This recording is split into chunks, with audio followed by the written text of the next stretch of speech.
was a Christian, stability. He'd shake your hand, that was his bond. He worked hard to make sure that his name stayed where it could be presented anywhere and to be respected. He was a true salesman. Like he was not an introvert at all. Like he was the life of the party everywhere he went. To me, he meant or symbolized like authority, discipline, love.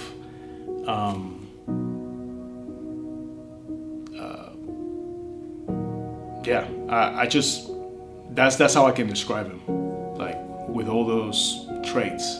Man, I have a unique perspective because I get to do what my dad did for a living, and so as I've gotten older, he's meant more to me in the line of like seeing what he went through as a pastor and being a dad at the same time. It's just been incredible. He has been the strongest person in my life. Like if I ever need advice, he's the one I go to. He's the one that I lean into. He's always there. If I call him, he's gonna answer. If I need him, he's gonna show up. He's always been the one to give me the tough love, you know, just pick yourself up, wipe it, you know, wipe the tears off, rub some dirt in it and let's go. So he's been a rock. Oh man, you know, a mentor, you know, a teacher, for the education that he had. He gave all that he could, you know, to his family, and he was that provider for his family. They mean everything, man.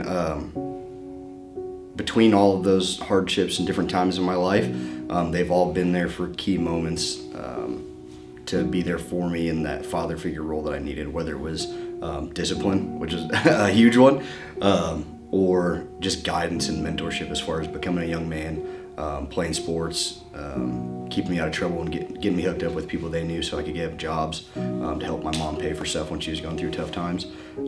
So yeah, they mean everything to me, and I became the man I am today, but from their mentorship and guidance.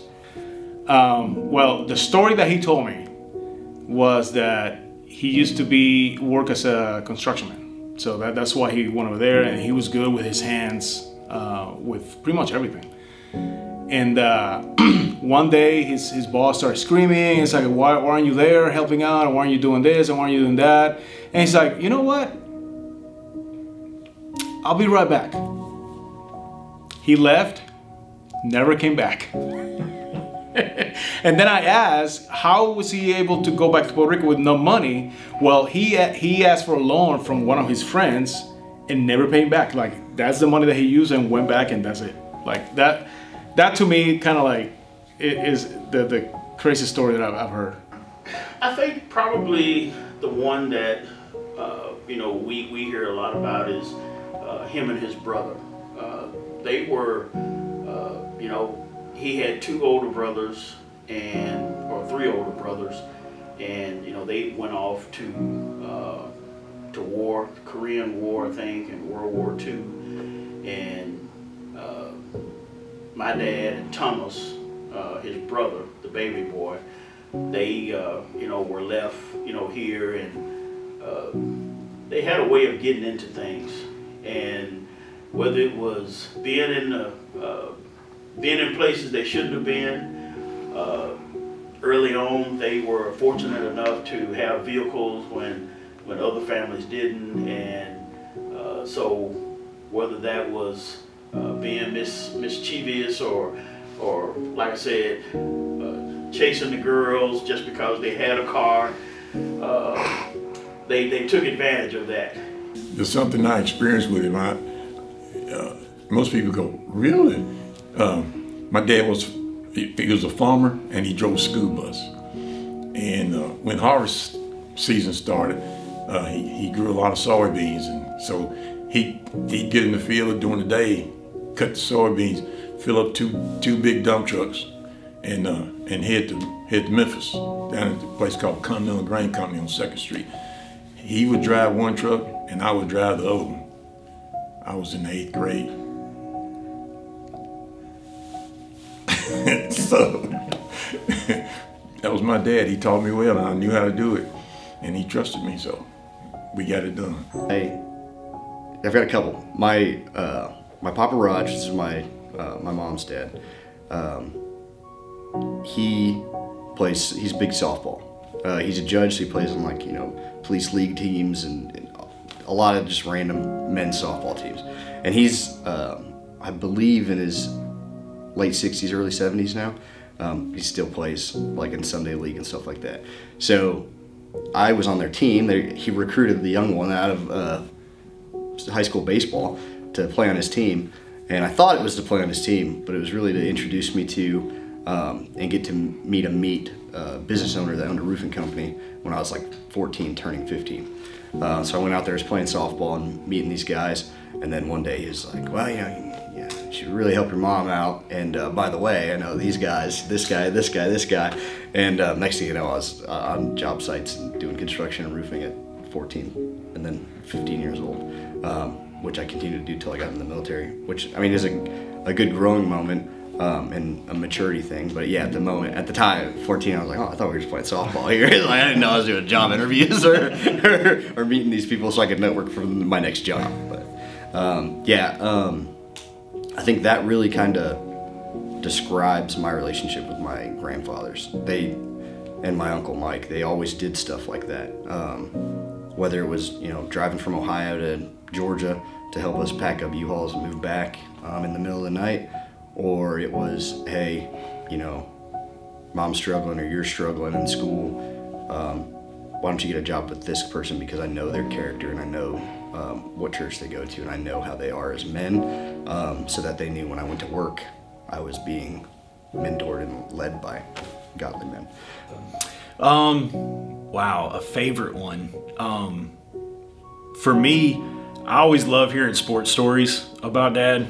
We didn't really get to see him play sports because he kind of gave that up once we came along so that we could have those moments. But there was always stories of him playing left field, and he had a cannon he caught, and loved hearing stories about him catching his dad in fast pitch. But there were stories about left field where he would intentionally drop the ball so that he could literally throw guys out. And I just love hearing those stories because you hear them all over the place. They're like, you're Tim Van Duser's son? Let me tell you about this time he gunned me down from left field. And it's just cool to get to hear those stories about your dad. So.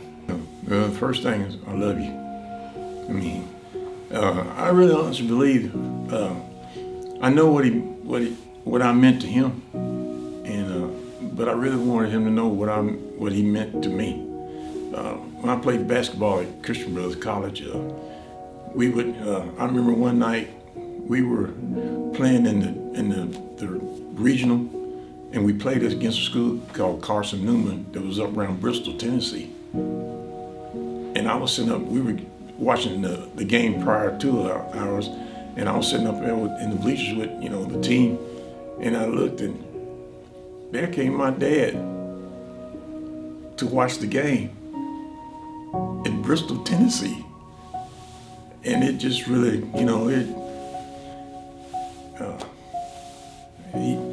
he just let me know how much he meant to me, and I always wanted to just tell him thank you for helping me be a man of God, because he believed in the word, and you could see it in his life. Thanks. Thanks for the love. Thanks for the hard work and discipline that I experienced, because at the time I didn't enjoy it. Didn't enjoy getting up at 6 o'clock and going to work with him. But man, when I look back on it, what it's really, what I've learned from that in terms of, being able to, I guess, just honor him in a way when it comes to just work. I do what I do now because I love it. But I don't think that would have happened if I hadn't gone through the experiences that, he put me through. And it was all out of love. It was, saying, hey, it's time to get up, it's time to go to work. And I mean, I just appreciate that, and that's one thing I do really. I'm thankful that I did get the opportunity before he died to tell him thanks for talking about just work and what these really meant. And he was just so adamant about that, because that's, you know, he made a living with his hands, and I myself, a lot of things I do with my hands, and it's so important. And you know, you just don't think about those things when they're scaring them at the time. You just like, okay, whatever, you know. But now that I look back on it, I mean, golly, I mean, it's priceless. It's priceless. You know, to my dad, I would say that I love you. I would say I love you, and you're my dad. You know, all the times that I had growing up where I thought I didn't have a dad, I did. You know, I might not have seen him, but I did. And he had those same feelings on the other side too. And I'm sure just as I go through life now, he goes through life and thinks on the backhand like, hey, I should have done some things differently. So yeah, from my behalf, just a reassurance of like, hey, you're my dad, I love you, nothing can change that, no matter what we've been through. And that goes for all of them. You know, my great-grandfather's not here anymore, but yeah, just thank you. A huge shout out to them for just keeping me on the right track and doing everything in their power to, one, take care of our family just as much as they took care of me, because that's my family's biggest characteristic that stands out to me in my entire life has been loyalty. I mean, I'm talking drive across countries and pick you up in the middle of the night and drive you back to their house when something goes wrong. So that's one thing that stuck with me and that I hope to carry on with my family. And yeah, tell all of them and just say thank you and love you guys. It would be, and I think I told him too, but thanks for being there for us, even with all the challenges and the situations that happened. And I will not change anything for the world. Like he was my dad, and he was, to me, he was the best dad ever. So yeah, I loved him. I think the biggest thing would be thank you. And how honored I am that he got to be my dad. Again, I've heard our mom say it, you know, everybody thinks they have the best, but it was the best for them. And I feel like I'm so grateful to the Lord for my dad. And I would just say thank you. And that really isn't enough. And I would just say I love you. And again, I feel like words fall short at that place to really wrap it up. But I'm proud to be his son. And I'm grateful. He has been an incredible example. I'm the husband and father I am today because of him. So yeah.